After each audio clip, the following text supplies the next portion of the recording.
Efésios, capítulo 2.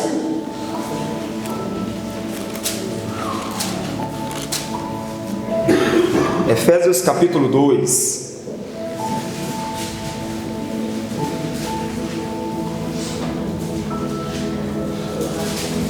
Glória a Deus. Todos encontraram? Glória a Deus. E a palavra ela diz assim: a salvação é pela graça, e vos vivificou, estando vós mortos em ofensas e pecados, em que noutro tempo andastes segundo o curso deste mundo, segundo o príncipe das potestades do ar, do espírito, que agora opera nos filhos da desobediência, entre os quais todos nós também antes andávamos nos desejos da nossa carne, fazendo a vontade da carne e dos pensamentos, e éramos por natureza filhos da ira, como os outros também. Mas Deus, que é riquíssimo em misericórdia, pelo seu muito amor com que nos amou, estando nós ainda mortos em nossas ofensas, nos vivificou juntamente com Cristo. Pela graça sois salvos. E nos ressuscitou juntamente com Ele, e nos fez assentar nos lugares celestiais em Cristo Jesus, para mostrar nos séculos vindouros as abundantes riquezas da sua graça, pela sua benignidade para conosco em Cristo Jesus. Porque pela graça sois salvos, por meio da fé, e isso não vem de vós, é dom de Deus, não vem das obras, para que ninguém se glorie, porque somos feitura sua, criados em Cristo Jesus para as boas obras, as quais Deus preparou para que andássemos nelas. Amém. Vamos orar. Senhor, nós nos entregamos diante da Tua presença e Te damos total liberdade, Espírito Santo, o Senhor ministrar sobre as nossas vidas esta manhã. Senhor, eu sou tão somente o Teu ajudador, o Senhor que vai falar conosco nessa manhã. Então que o Senhor possa ministrar sobre as nossas vidas de maneira excelente, para que possamos crescer diante do Teu altar e manifestar o Teu reino sobre essa terra. É o que nós Te pedimos e Te agradecemos em nome de Jesus. Amém. Amém. Irmãos, a carta aos Efésios é uma carta muito linda. Eu não sei se você já teve a oportunidade de pegar esse livro de Efésios e lê-lo com muita calma. Algo que nós precisamos aprender como cristãos é entender que a leitura da palavra ela não deve ser lida simplesmente correndo os seus olhos, ou lendo a Bíblia porque você diz, eu preciso ler a Bíblia. Mas nós precisamos entender que a leitura da palavra ela precisa ser uma leitura com muita fome e com muita sede. Quando eu incluo a fome e a sede na minha leitura, eu estarei me alimentando daquilo que eu estou lendo. E quando eu me alimento daquilo que eu estou lendo, então eu estarei me alimentando com tranquilidade, com calma. Estarei absorvendo tudo aquilo que as Escrituras estão me ensinando e tudo aquilo que as Escrituras estão direcionando.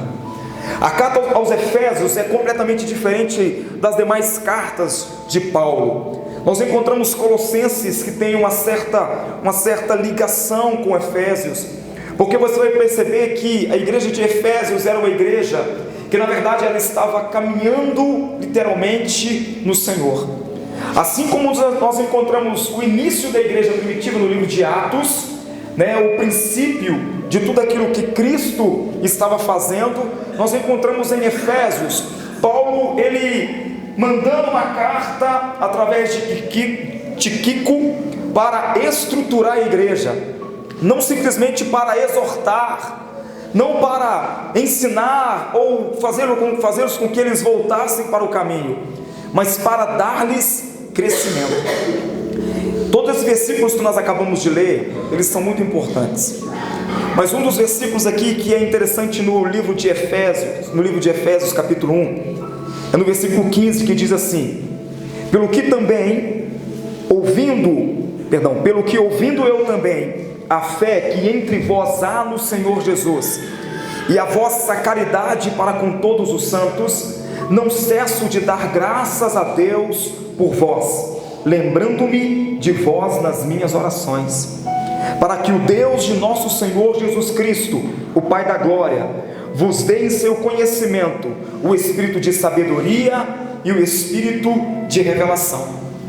O apóstolo Paulo, ele manda essa carta, ele diz à igreja que estava em Efésios, que ele estava orando para que o crescimento da igreja, ela não viesse a parar, que a cada dia a igreja viesse receber sobre o teu espírito sabedoria e revelação.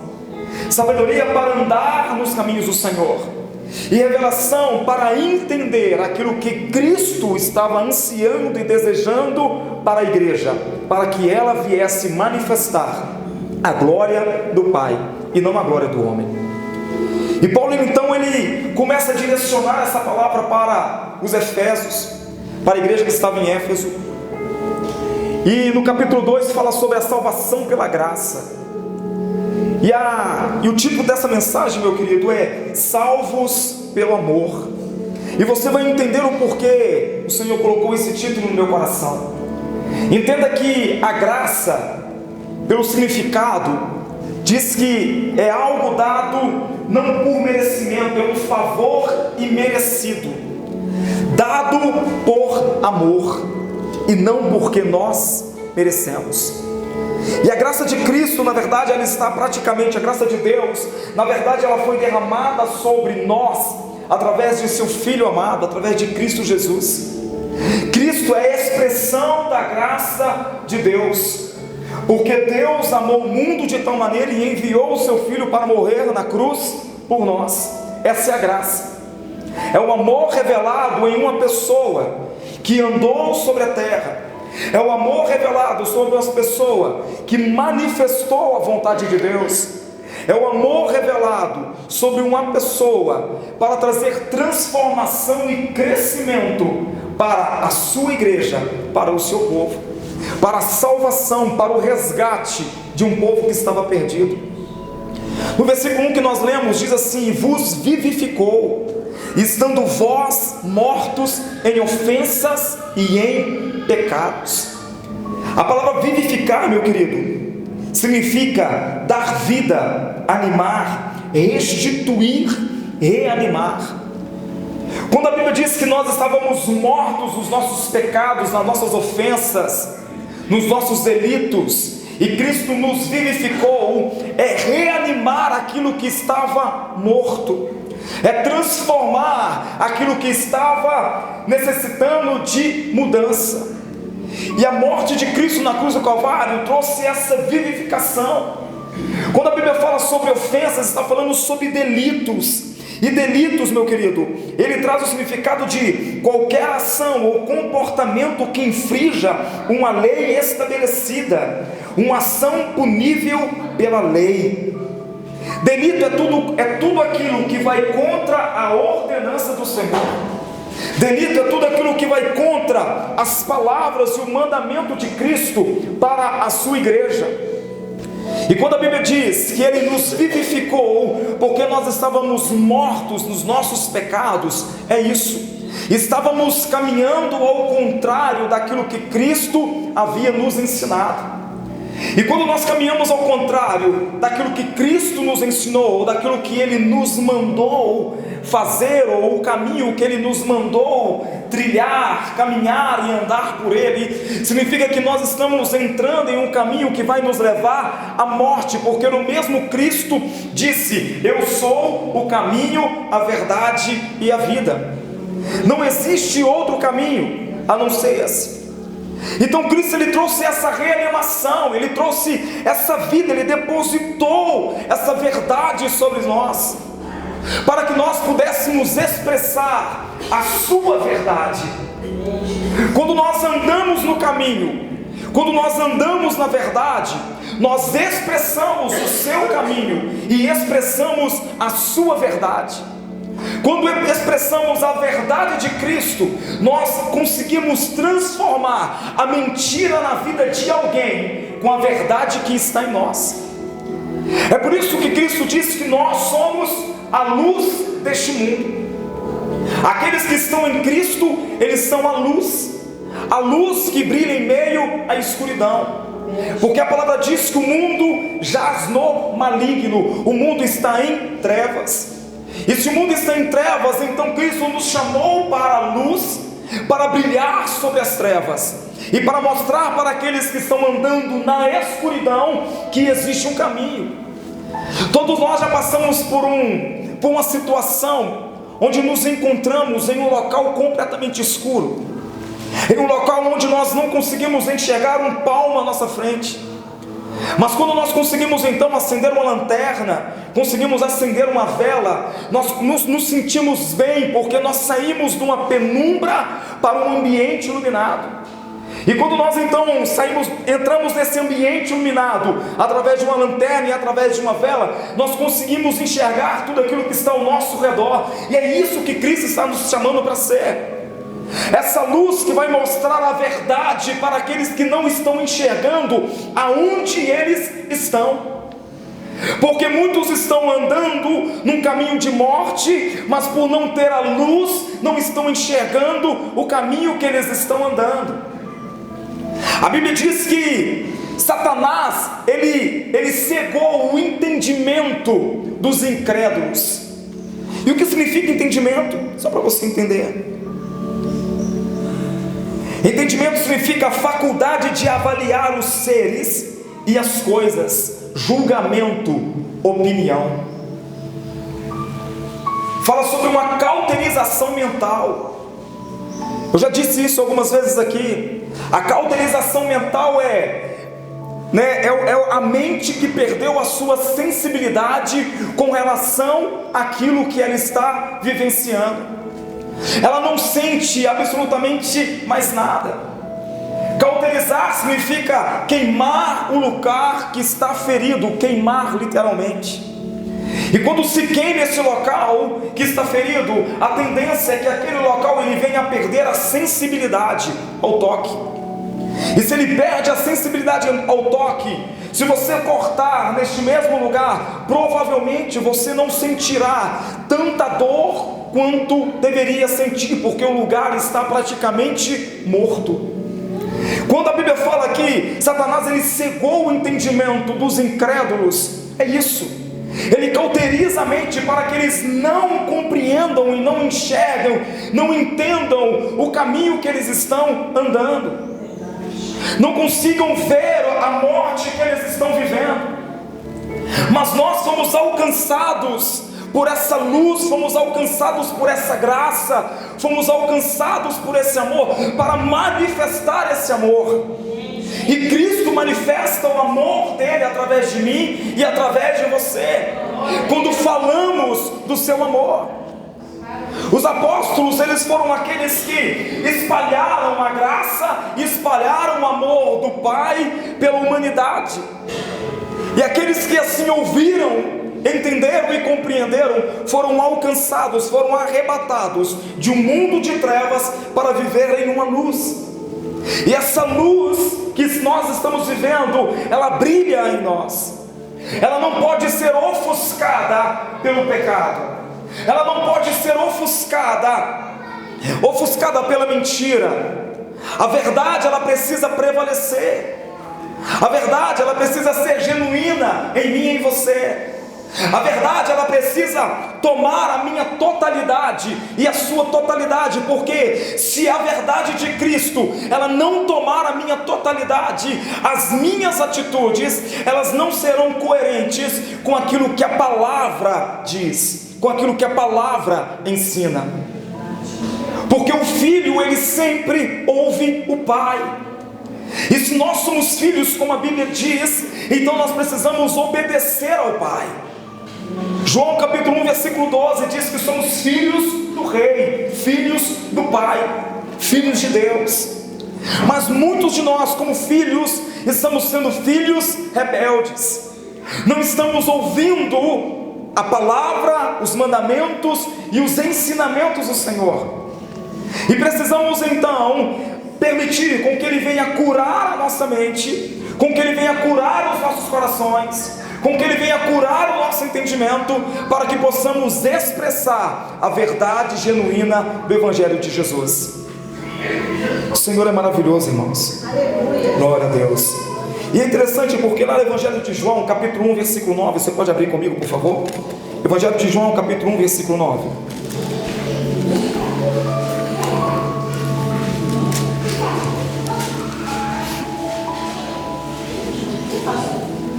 Evangelho de João 1, 9. Nosso irmão Joãozinho, João 1, 9. Olha o que diz a palavra. Diz assim: ali estava a luz verdadeira, que alumia a todo homem que vem ao mundo. Estava no mundo, e o mundo foi feito por ele, e o mundo não o conheceu. Graça é um favor imerecido, como eu disse no início. Agora, sabe o que a Bíblia está nos mostrando no capítulo 1? O porquê essa graça, ela nos alcançou. Porque, como diz o livro de Efésios capítulo 12, que mesmo estando no pecado, o Senhor, Ele nos vivificou, Ele nos reanimou. Porque mesmo estando em pecado, Deus, Ele dá uma porção da sua graça sobre a minha vida e sobre a sua vida, para que nós possamos sentir no nosso íntimo a sede de buscar a Cristo. Porque sem essa graça derramada sobre nós, sem esse amor genuíno de Cristo derramado sobre as nossas vidas, nós não sentiríamos a vontade de buscar ao Senhor Jesus. Porque um dia todos nós, como diz, estávamos em delitos e pecados, e nós olhamos para nós mesmos e percebemos que existia algo diferente em nós. Percebemos que tinha um vazio em nós. Percebemos que era necessário um preenchimento de algo que ainda nós não havíamos alcançado. Muitos de nós buscamos preencher esse íntimo, nosso interior, com muitas e muitas coisas. Cada um de nós que estamos aqui temos um testemunho que pode trazer em nossa vida uma vergonha pelas atitudes que fizemos no passado. Mas quando nós alcançamos, entendemos essa graça sobre nós, ouvimos essa palavra, ouvimos a voz do Senhor, nós nos entregamos a Cristo. E essa entrega, após essa entrega, é que começa então a sermos moldados diante da presença do Rei. A graça, ela foi dada a nós de uma certa maneira, uma medida de graça. Mas quando ouvimos a sua palavra, nos entregamos, nos arrependemos dos nossos pecados, nos arrependemos dos nossos delitos, ansiamos ter uma vida diferente, começamos a ouvir a sua palavra. O que acontece conosco? Cristo agora lhe derrama a graça na sua totalidade, pelo Espírito Santo. E a nossa vida, ela começa então a frutificar de uma maneira que não frutificava antes. Nós começamos a ser transformados, nós começamos agora a ser moldados, nós começamos a ser agora um vaso nas mãos do oleiro. Começamos agora a ser amassado, começamos agora a ser trabalhado, e Ele começa agora a nos formar em nós o seu caráter, formar em nós a sua pessoa. Ele começa a tirar de mim, a tirar de você, meu querido, tudo aquilo que nos afastava dele, todo o pecado, toda atitude, Ele começa a arrancar de nós. É por isso que nós não podemos voltar ao passado. Porque se o Cristo, Ele arrancou o passado da minha vida, se Ele arrancou a sujeira da minha vida, eu não posso voltar ao passado, senão eu serei como um cão que volta ao seu vômito e come ele novamente. Porque Cristo, a graça nos alcançou, o amor nos alcançou, nos limpou, nos purificou, para que nós manifestássemos Cristo, tão somente Cristo, a verdade de Cristo, tão somente, nada mais. Então não sejamos ingratos diante da presença do Rei, porque para essa graça me alcançar e te alcançar, foi necessário um preço muito alto ser pago, e um preço de sangue que foi derramado na cruz do Calvário, um preço de muita dor, um preço de muito sofrimento. um preço de muito grito, um preço pesado demais para mim e para você. Mas esse preço foi pago porque Deus nos amou de tal maneira e entregou o seu Filho, entregou a sua graça, entregou o seu amor, entregou parte de si para morrer por nós. Ele nos alcançou. Se Ele nos alcançou, sejamos então gratos a esse sacrifício, sejamos gratos a esse preço, e nos entreguemos a Ele como Ele se entregou por nós. Amemos a Ele como Ele nos amou, busquemos a Ele como Ele nos buscou. A única coisa que Cristo anseia da tua igreja é isso. É uma igreja que entende esse sacrifício, que compreende esse preço e que se disponibiliza a fazer tão somente a sua vontade e o seu querer. Efésios capítulo 2, vamos voltar lá.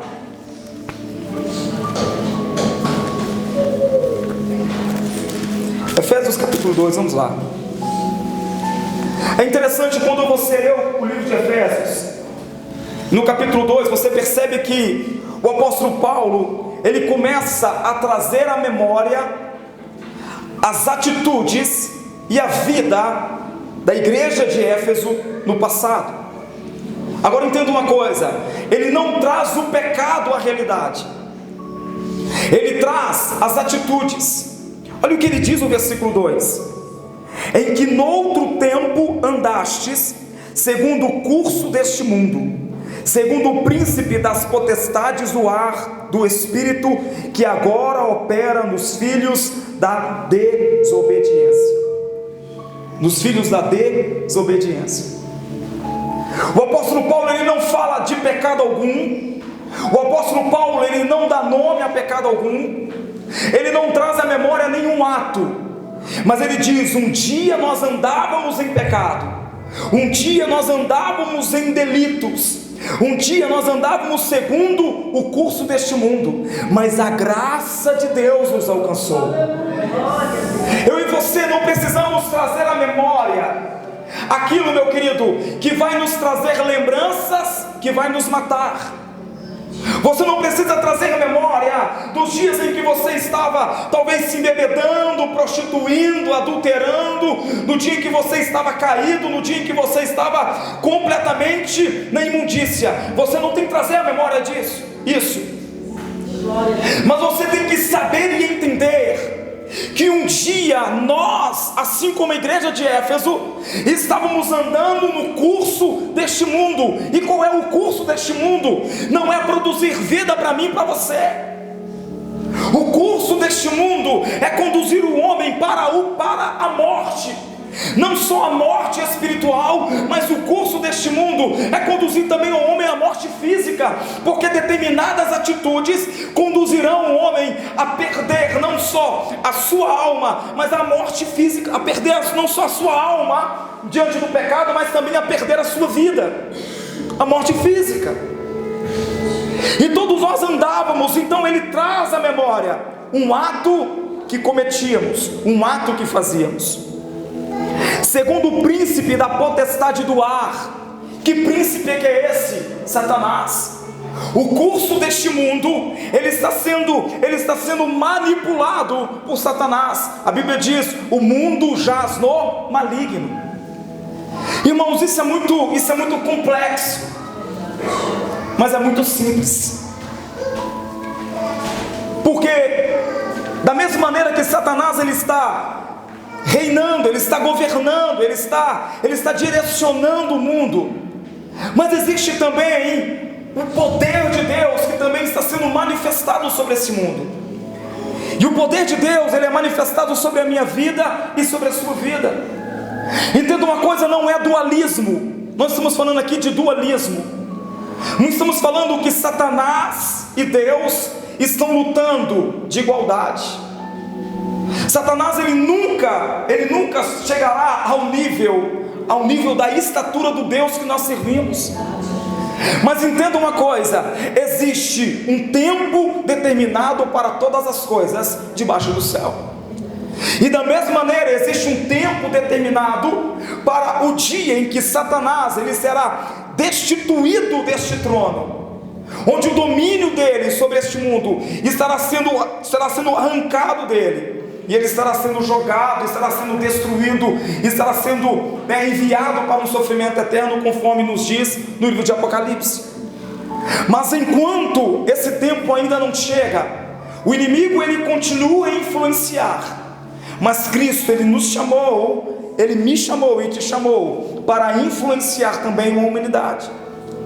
É por isso que eu e você precisamos nos posicionar diante do Senhor, porque quanto menos a igreja se posiciona, mais Satanás ele ganha território.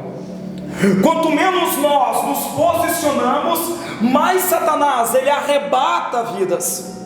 Quanto menos nós nos posicionamos, mais pessoas estão sofrendo, mais casamentos estão sendo destruídos, mais jovens estão perdendo as suas vidas.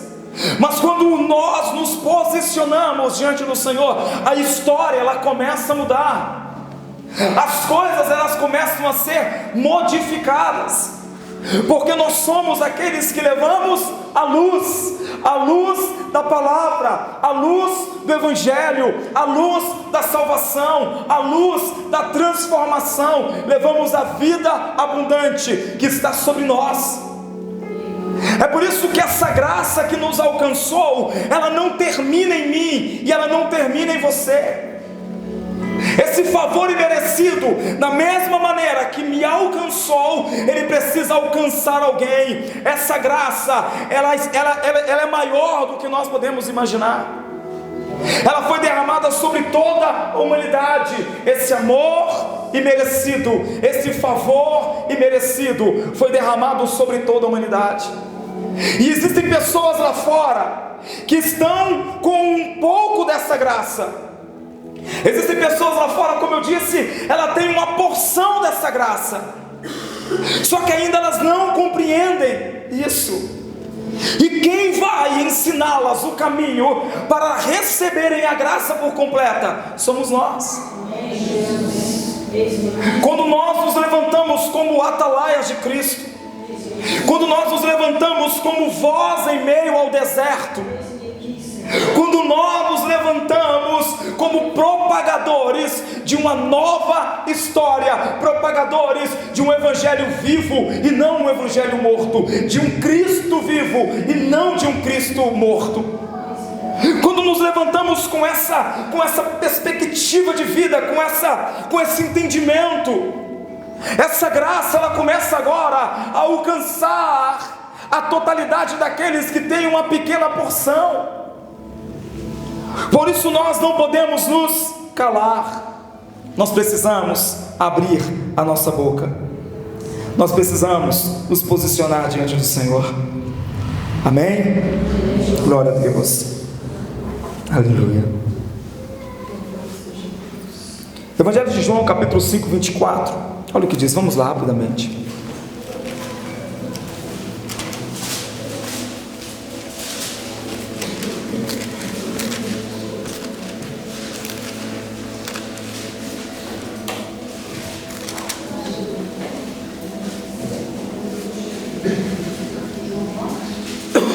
Evangelho de João, capítulo 5, versículo 24.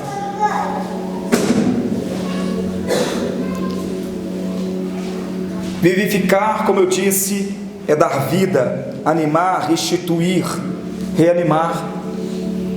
No Evangelho de João 5, 24 diz assim: na verdade vos digo que quem ouve a minha palavra e crê naquele que me enviou, tem a vida eterna, e não entrará em condenação, mas passou da morte para a vida. É interessante porque esse versículo ele nos fala sobre ouvir a palavra e sobre crer. O que eu e você precisamos entender é que essa graça que foi derramada sobre as nossas vidas, esse favor imerecido, o amor do Pai, ele precisa ser cultivado todos os dias, no ouvir e no crer. Todos os dias. Essa palavra ouvir no grego, ela significa aquan, E a palavra ação contínua, uma ação contínua, perdão, irmãos,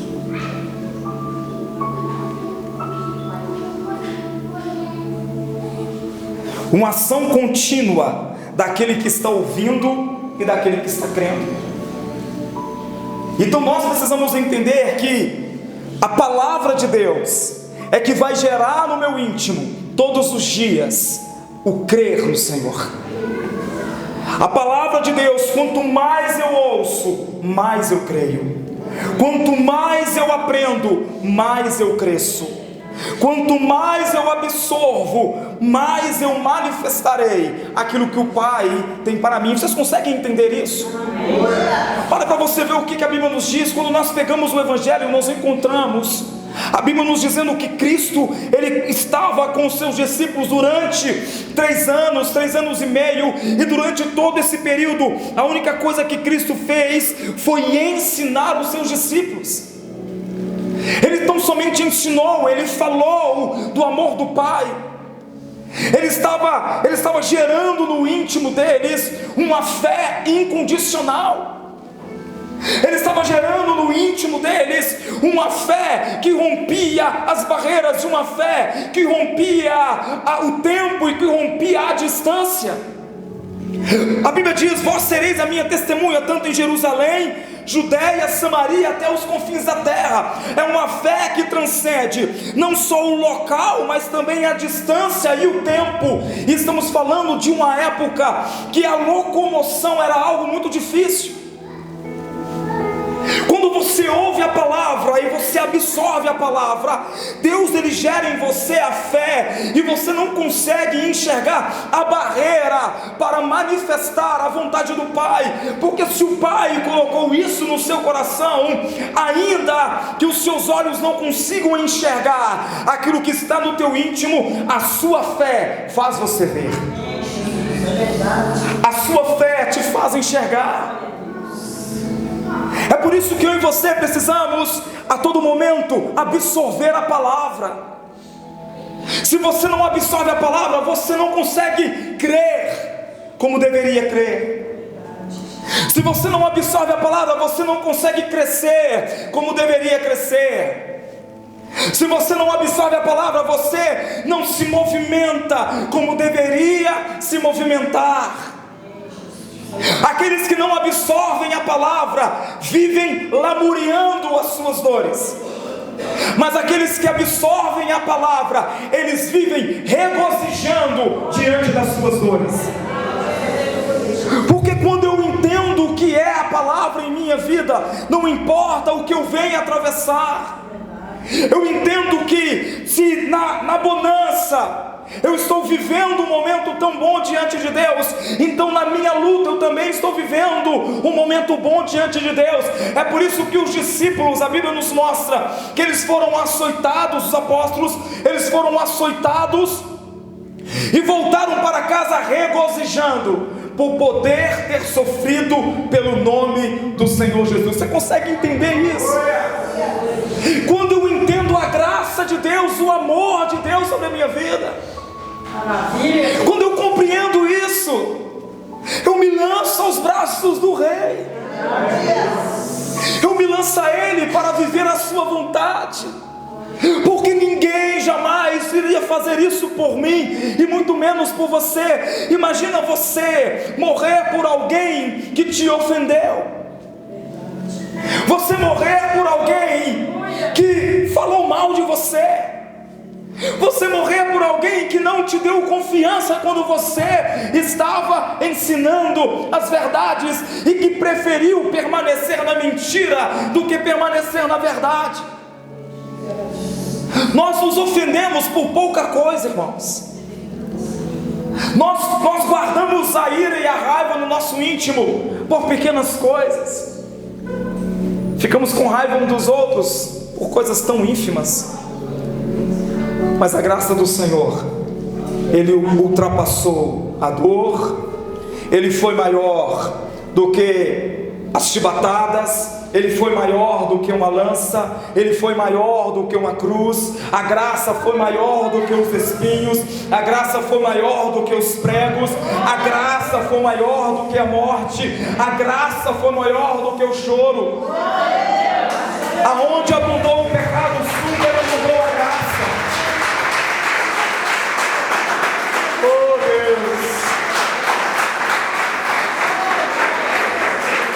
Oh Senhor, você consegue entender isso? Aonde abundou o pecado, superabundou a graça. O Senhor lhe traz uma regeneração sobre as nossas vidas. Essa graça, ela trabalha em nós, nos regenerando. E sabe o que é regenerar? Significa uma renovação moral e espiritual. Quando nos entregamos a esse Cristo, como eu disse, Ele trabalha no nosso íntimo, e Ele começa agora a trabalhar no nosso caráter, Ele começa agora a trabalhar na nossa vida.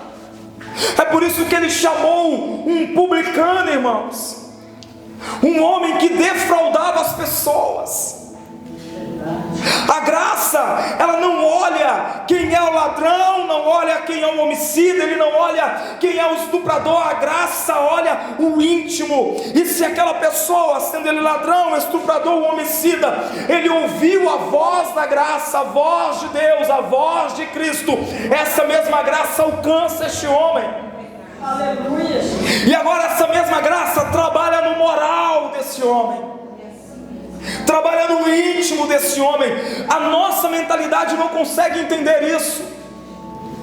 Muitos não conseguem entender isso. Eu não estou dizendo que ele não irá pagar por aquilo que ele fez, mas ainda que ele esteja pagando por aquilo que ele fez, ainda assim dentro de uma prisão, se ele se arrependeu, a graça o alcança, e a graça enche a sua totalidade e muda a sua moral, muda o teu espírito. Renovação moral e espiritual. E agora o que eu e você precisamos entender é que nós também não somos diferentes dessas pessoas, porque o que eles cometeram foi uma atrocidade aos olhos da humanidade, e hoje muitos deles estão pagando dentro de uma prisão. Mas o Senhor, se nós analisarmos, Ele coloca o pecado de homicídio, mas Ele também coloca o pecado da mentira, Ele coloca o pecado do adultério, Ele coloca também o pecado de negar pai e mãe, de não honrar pai e mãe, Ele coloca também o pecado de adorar a outros deuses, tudo no mesmo nível. Então essa regeneração moral, não pense que é tão somente naqueles que estão vivendo práticas errôneas, ou práticas, como eu posso dizer, horríveis aos nossos olhos. Mas essa regeneração é para todo aquele que por causa do pecado estão destituídos da glória de Deus. E o Senhor não fala, não dá o nome do pecado, Ele diz: o homem pecou e por causa disso está destituído da glória de Deus. Mas a graça de Deus, ela é derramada sobre nós. Aleluia. E um dia nós que estávamos destituídos dessa glória, a sua graça é derramada sobre mim, para trazer uma regeneração moral e espiritual sobre as nossas vidas, para que Ele possa brilhar sobre mim e sobre você, diante de uma humanidade pecaminosa. Por isso eu e você precisamos nos posicionar, porque se Ele nos resgatou não foi só para sermos salvos, mas foi para manifestar a sua presença, o seu amor e a sua graça. Então sejamos um instrumento em excelência nas mãos do nosso Deus. Sejamos um instrumento diante do Senhor. Oh Deus, esse é o nosso Deus. Essa misericórdia, ela nos alcança a cada dia. Essa misericórdia, ela nos domina a cada dia, ela é derramada sobre nós a cada dia. Olha o que a Bíblia fala sobre misericórdia: sentimento de dor e solidariedade com relação a alguém que sofre uma tragédia pessoal ou que caiu em desgraça. A palavra misericórdia, olha para você ver a conotação que ela traz. Ela traz um sentimento que alguém está sentindo dor pelo sofrimento do outro, por aquele que caiu em uma tragédia pessoal, em uma desgraça. Ele sente compaixão por aquele que está sofrendo. E a Bíblia diz que o nosso Deus, Ele é misericordioso. E é essa misericórdia que me alcança todos os dias, porque Ele olha para mim, Ele olha para você, e Ele consegue perceber que é necessário ter compaixão por aquilo que somos. Então não vamos brincar mais de sermos cristãos, não vamos brincar mais de carregar uma Bíblia, não vamos brincar mais de simplesmente ir à igreja. Não é só isso que Ele quer. Ele deseja algo mais meu e seu diante do teu altar.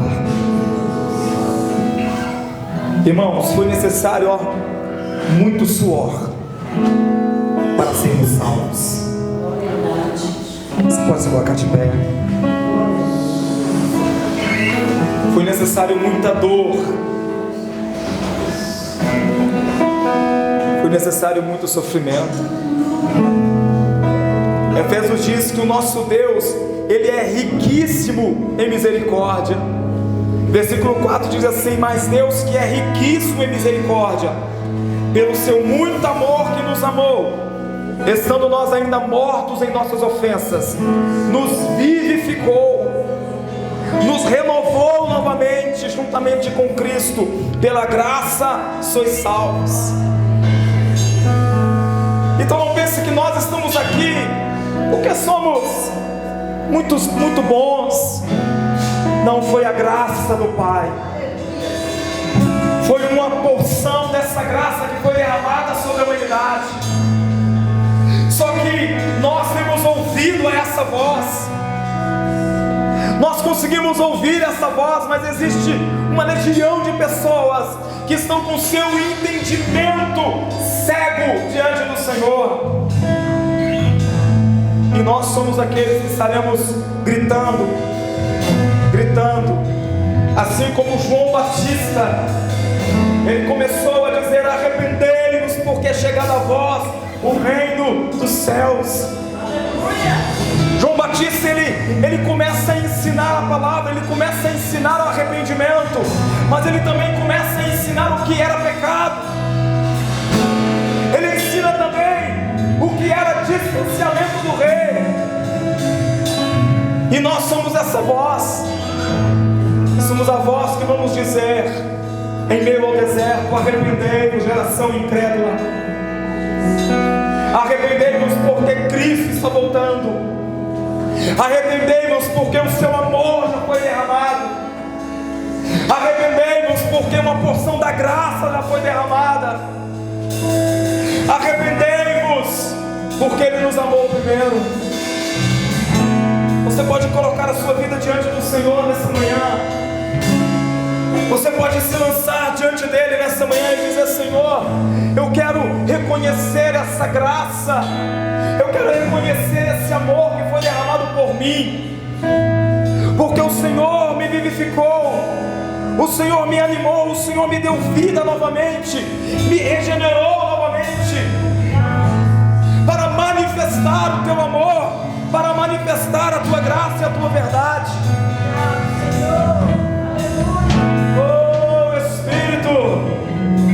Espírito Santo, nos colocamos diante de Ti, nos entregamos nessa manhã diante do Teu altar, Senhor, e te damos liberdade, Espírito Santo. Gere em nós nessa manhã, Senhor, gere em nós nessa manhã um entendimento real da Tua graça que foi derramada sobre as nossas vidas. Essa graça que nos alcançou e que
maravilhosa. Pode sentar, meu querido. Aleluia.